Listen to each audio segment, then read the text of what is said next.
দীপ্তর বিয়ে হয়েছে, আজকে তার বাসর রাত। সে বাসর ঘরে ঢুকতেই তার স্ত্রী তাকে সেখানেই থেমে যেতে বলে। তখন দীপ্ত বলে ওঠে, কেন? আমরা দুজন তো স্বামী স্ত্রী, তুমি আমাকে থেমে যেতে বলছো কেন? তখন তার স্ত্রী বলতে থাকে, আমি তোমাকে স্বামী হিসেবে মানি না।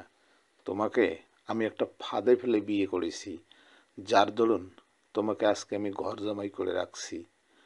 তখন দীপ্ত অবাক হয়ে যায়, অবাক হয়ে শুনতে চায়। তখন তার স্ত্রী বলে, মনে পড়ে সেদিনের কথা, যেদিন তুমি বাজার ভর্তি মানুষের সামনে একটা ভিখারির জন্য আমাকে অপমান করেছ? সেই অপমানের প্রতিশোধ নেওয়ার জন্যেই তোমাকে প্রেমের ফাঁদে ফেলে আজকে ঘর জামাই বানিয়েছি। এর মূল কারণ কি জানো?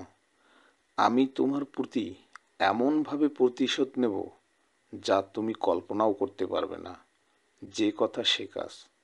সে তার বাড়িতে দীপ্তকে কাজের লোক হিসেবে রাখতে চায় এবং তাকে সাপ সাপ বলে দেয়, তুমি যদি এর বাইরে কিছু করতে যাও তাহলে তোমাকে কাবিননামার 20 লক্ষ টাকার বিনিময়ে সারা জীবন জেলে পুড়ে রাখবো।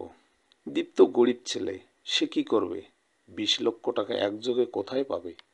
অর্থের অভাবে আজকে সে ঘর জামাই হয়েছে। এই 20 লক্ষ টাকা তো সে কোনোভাবেই একসঙ্গে সংগ্রহ করতে পারবে না। তাই মাথা নিচু করে সব মেনে নেয়। দীপ্ত তার স্ত্রীর কথা মতো তার স্ত্রীর পা টিপতে থাকে, কোনো প্রতি উত্তর করে না। পরের দিন সকালবেলা দীপ্ত যখন ঘুমিয়েছিল চালিতে, এমন সময় তার স্ত্রী বালতি ভর্তি পানি এনে তার গায়ে ঢেলে দেয়। তখন দীপ্তর ঘুম ভেঙে যায়। দীপ্তর ঘুম ভাঙতেই তাকে বাড়ির সম্পূর্ণ কাজ করতে বলে তার স্ত্রী। দীপ্ত এবং তার স্ত্রীর চিল্লাচিল্লি শুনে সেখানে তার শ্বশুর চলে আসে।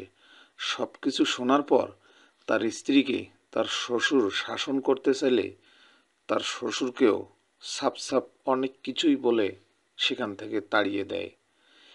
এরপর দীপ্ত আর কিছু বলে না। সে নিশ্চুপ মনে বাড়ির সব কাজ করতে থাকে। এমন সময় দীপ্তর মা সেখানে উপস্থিত হয়। ছেলেকে বাড়ির মহিলা অর্থাৎ কাজের মানুষের মতো কাজ করতে দেখে ওর মা অবাক হয়ে যায়। তখন তার মা দীপ্তকে জিজ্ঞাসা করে, বৌমা কি অসুস্থ হয়েছে? তুই এসব করছিস কেন? উত্তরে কিছু দেয় না দীপ্ত। তখন দীপ্তর স্ত্রী সেখানে এসে বলে, এই ফকিন্নি, কে তুই? আর তোর ছেলেকে আমি তো কখনোই স্বামী হিসেবে মানি না। ওকে তো আমি এই বাড়ির কাজের লোক করেছি, ও আমার স্বামী কখন থেকে? দীপ্তর মা এসব কথা শুনে অবাক হয়ে যায়। এরপর দীপ্তর মাকেও তার স্ত্রী বলতে থাকে, তোর ছেলেকে আমি এখানে কাজের লোক হিসেবে রেখেছি, কখনো স্বামী হিসেবে তাকে আমি মানি না। ও আমাকে অপমান করেছে, সেই অপমানের প্রতিশোধ নেব এখন আমি। বুঝেছিস? তুই এখান থেকে চলে যা, তোকে যেন আমি আর এই বাড়িতে দেখি না। এরপর দীপ্তর মা সব কিছু বুঝতে পারে। বোঝার পর সন্তানের দুঃখ সইতে না পারে তার সন্তানকে তার মাথায় হাত রেখে কসম দেয়, যেদিন সে কাবিননামার টাকা সম্পূর্ণ এখানে নিয়ে আসতে পারবে সেদিন যেন এই বাড়িতে আসে, এসে তার মাকে নিয়ে যায়। এর আগে যেন কখনো সে না আসে। যদি সে আসে তাহলে তার মার মরা মুখ দেখবে। এই কথা বলে দীপ্তকে তার মা সেখান থেকে বিদায় দেয়। এরপর দীপ্ত চলে আসে।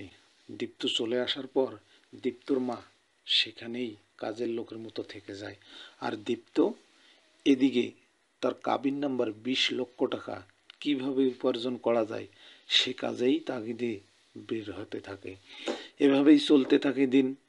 এক সময় দীপ্তর মায়ের প্রতি অনেক টর্চার বেড়ে যায় দীপ্তর স্ত্রীর। এভাবে চলতে চলতে একদিন দীপ্তর স্ত্রী অনেক অসুস্থ হয়ে যায়। দীপ্তর স্ত্রী যখন অসুস্থ হয়ে যায় তখন তাকে সেবা করার মতো কেউ থাকে না। তখন দীপ্তর মা ওসব অত্যাচারের কথা মনে রাখে না। হাজারো হলো তার তো ছেলের স্ত্রী, তাই তিনি দীপ্তর স্ত্রীর সম্পূর্ণ যত্নে কোনো ঘাটতি রাখেন না, সঠিকভাবে যত্ন নিতে থাকেন। এরূপ আচরণে দীপ্তর স্ত্রীর অর্থাৎ যে মহিলাটিকে দীপ্তর স্ত্রী কোনো ক্রমেই দেখতে পারত না, চাকরের মতো খাটাতো, এখন তার প্রতি মায়া জমতে থাকলো দীপ্তর স্ত্রীর। পাথরে যেন ভাঙন সৃষ্টি হলো। তিনি বুঝতে পারলেন অর্থ অহংকারে সবসময় মগ্ন থাকতে নেই। যা কিছু ভালোবাসায় পাওয়া যায়, ভালোবাসা ছাড়া মানুষ কখনোই টিকতে পারে না।